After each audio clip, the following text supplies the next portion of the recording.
بسم الله الرحمن الرحيم. الحمد لله رب العالمين، والصلاة والسلام على النبي صلى الله عليه وسلم وعلى آله وصحبه وسلم تسليما، وصلوات الله وسلامه على الأنبياء والمرسلين وعباد الله الصالحين أجمعين ومن تبعهم بإحسان إلى يوم الدين. السلام عليكم ورحمة الله وبركاته. waxaan salaamayaa dhammaan xildhibaanada golaha shacabka iyo shacbiga Soomaaliyeed meel kasta ay joogaan qaybihiisa kala duwan oo beeraley, xoololey, hatta qaybaha kala duwan ee bulshada ay ka dhisantahay ka samaysan tahay. waan salaamayaa salaanka bacdi waxaan rabaa horaan inaan idinka shacbiga aan u cudur daarto. anigu ma ahayn qof oo miidiyada ku dhex badan oo ama ka hadalkeeda ama qalabkan ayaamahan baraha bulshadeed iyo wax ka galgala ma aanan ahayn. hase yeeshee waxaa iqasbay duruufaha ayaaman haddii mar walba aad aragtaan wax kale ma aha ujeedada waajibaadkaygan ka hoos marayaa haddii aanan idinla socodsiin dhabta jirta ayaamahan duruufaha gaarka ah golihiina shacbiga matalayay duruufaha uu ku jiro awgeed inaan mar walba wixii dhab ah jira aan idin soo gaarsiiyo waa waajib isaaran maadaama ay ammaano nagu tahay hogaaminta golihiina oo codkiina aan ku hadlayno. saa daraadeed baan soo noqoshada badatay marka wax ka cudur daarana haddii aan idinku badbatay. waana ujeedada oo dhanna waxay tahay in aan dhabta jirta aan idin sheego. waxaan idin xusuusinayaa in warqad xafiiska guddoonka soo baxday bishii 30keedii qodobka waxaan dhammaan taliyayaasha ciidamada qalabka sida aan ku wargelinay una sheegnay xusuusinay aan iraahdo qodobka 127 ee dastuurka oo faraya in ciidamada qalabka sida ay ahaadaan dhexdhexaad aysan marna ku milmin garab siyaasadeed ama dhinac kale ayna u janjeersanin ayaa dhab ahayd oo yani dhab jirta way aan u sheegnay oo mar walba inay u adeegaan danta guud ee dalka ayagoo ilaalinaya dastuurka iyo shuruucda. yani xilkaas waa xil dastuuri ah oo ay mar walbana ku shaqeeyaan marka ay ku adeegayaan ama ay ka howlgalayaan golaha shacabkana inay u hoggaansamaan dastuurka iyo xeer hoosaadka golaha shacbiga uu ku dhaqmo.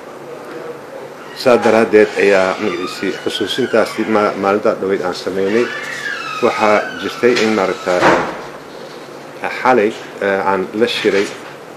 taliyayaasha ciidamada qalabka sida taliyaha booliska, taliyaha asluubta iyo taliya xigeenka nabad sugidda iyo abaanduulaha xoogga dalka oo aan haddana mar labaad sii xusuusiyey in arrimaha ay ku socdeen inay maanta ka howlgalaan inaan dhabta ka jirta aan u sheegay ayaan si fiican ugu sii fasiray una xusuusiyey in ay dhexdhexaad ka aadaan garab siyaasadeedna ayna gelin kadeed kastoo u yimaada qofkii ayaga amar ay ka qaadanayaan ay u sheegaan wixii sharciga ah waxay fulin karaan waxayna fulin karin. hase yeeshee meeshii ka baxeen dibna iguma soo noqon hawshooda halkiisay ka wateen. saaka markaan meesha oo aan tegey aniga iyo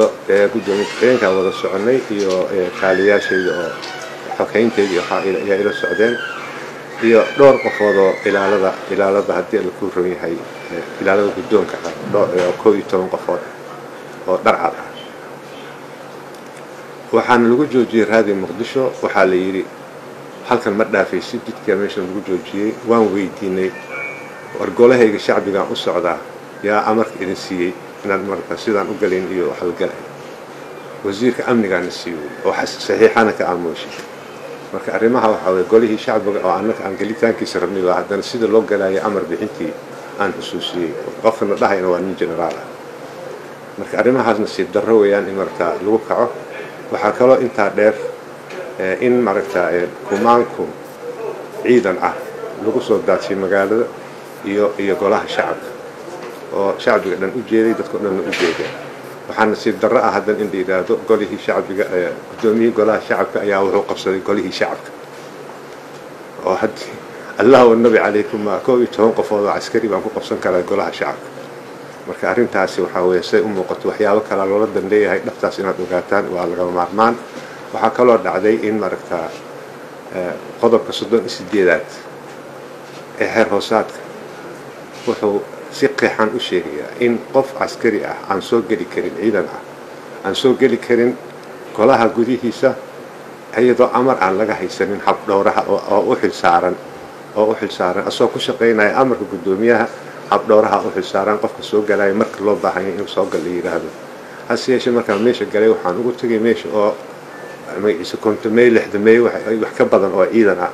oo golaha gudaha meesha xildhibaanada ku jiro oo haddana xindaabyo samaysanayo oo meesha ku howlay arrintaas waa arrin aan loo qaadan karin anu laftirkii xataa ciidanka guddoonka aniga ila socda xataa oo dharcadka ah iyo dhowr qofooda oo amisom ah waxay fariistaan kuma soo dhawaadaan meesha kulanka oo fadhiga oo xildhibaanada waxay fariistaan xafiiskayga gadaal ay nagu sugaan marka arrin oo aan la yaabay noqotay markii dambe waxaan idhi meesha laga saaro waxaa intaa dheer in haddana 100 xildhibaan in ka badan in loo diiday albaabka inay soo dhaafaan dibadda meesha baabuurta lagu hayay ayay sii joogeen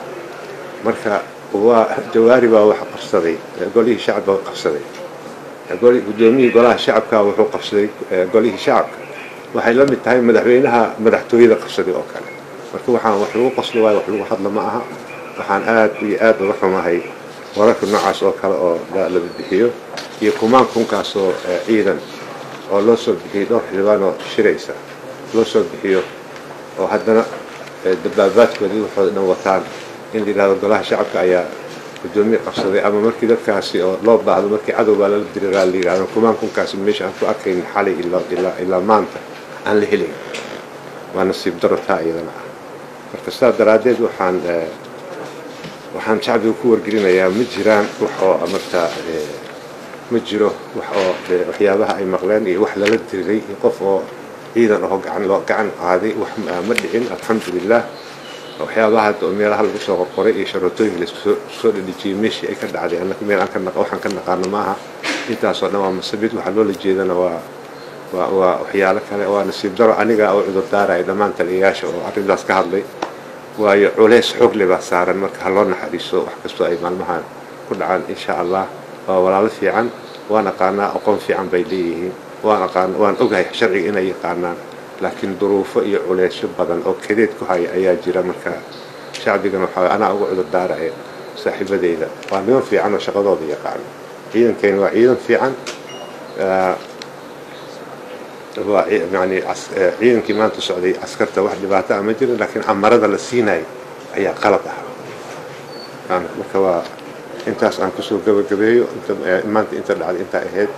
marka golaha markii dib loo furi doono ayadoo waxaan ku dadaali doonaa in ayadoo labada garab ee xildhibaanada aan isu keenay iyagoo raalli ah wax kastoo ay ku heshiiyaan baarlamaanka ayaan u furo ayaan ka shaqaynayaa ayaamaha soo socda haddii aan yidhaahdo idinkan waxaa idinka codsanayaa inaad ducada noo badisaan ilaahay nooga barya carrigan iyo ummaddan soomaaliyeed si rabbi raalli ka yahay oo annagana noo roon ilaahay inuu noo sahlo ducadaas iyaan la joojinin hal la wado yacni waxaa jiritaanka golaha shacabka ayaan aad ugu walwalsanahay waxaan rabnaa shaqooyinkii iyo howlihii iyo xooggii aan soo gelinay oo heerkan aan ku soo gaarsiinay inaan sii wadno haddii alla idmo